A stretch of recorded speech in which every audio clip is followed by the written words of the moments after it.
Hai, kali ini saya akan mengupas sedikit tentang filosofi bakpao. Siapa sih orang Indonesia yang belum pernah makan bakpao?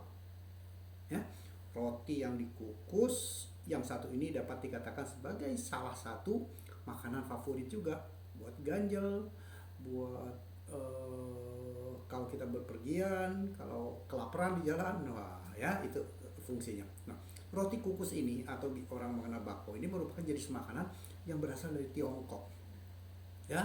Namun saat ini sudah sangat terkenal dan banyak sekali menjadi makanan sehari-hari di Indonesia. Di setiap kota-kota hampir ada, tentunya dengan berbagai modifikasi. Nah, dalam bahasa Mandarin makanan ini disebut sebagai baozi, atau Chinese-nya istilahnya bakpao.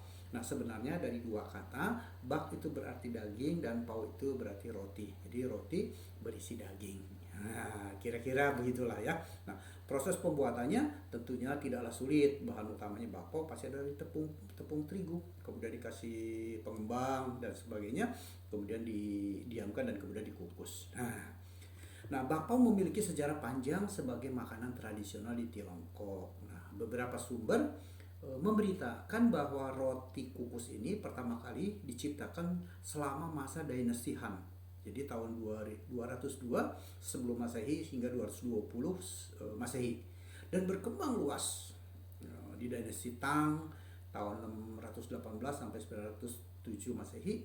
Nah, legenda ini berkembang di masyarakat Tiongkok menyatakan bahwa bakpao pertama kali dibuat oleh seorang ahli strategi militer yang terkenal bernama Zhuge Liang, yang hidup pada masa tiga kerajaan, ya, tahun 220 sampai 280 Masehi. Nah, legenda ini menceritakan bahwa Zhuge Liang dalam salah satu ekspedisi militernya menghadapi situasi sulit saat harus menyeberang sungai bersama pasukannya. Nah, saat itulah ada kepercayaan masyarakat setempat bahwa menyeberangi sungai harus disertai dengan pengorbanan kepala manusia sebagai persembahan kepada roh sungai agar perjalanan berlangsung aman.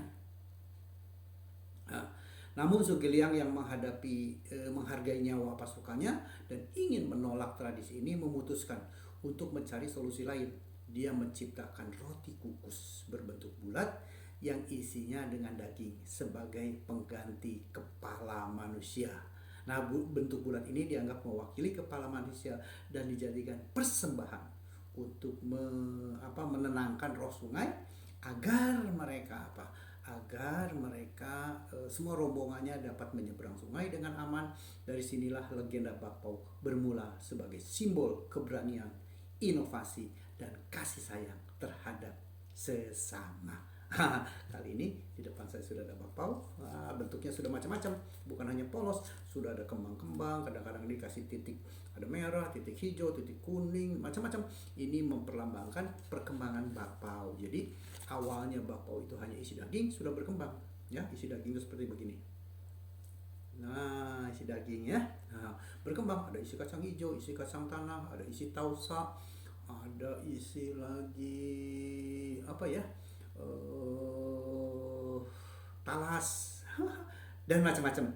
Isi ayam, isi daging cincang, dan termasuk juga tentunya teman-teman yang doyan B2 sudah menjadi sebuah variasi. Untuk itulah mari kita nikmati bakpao.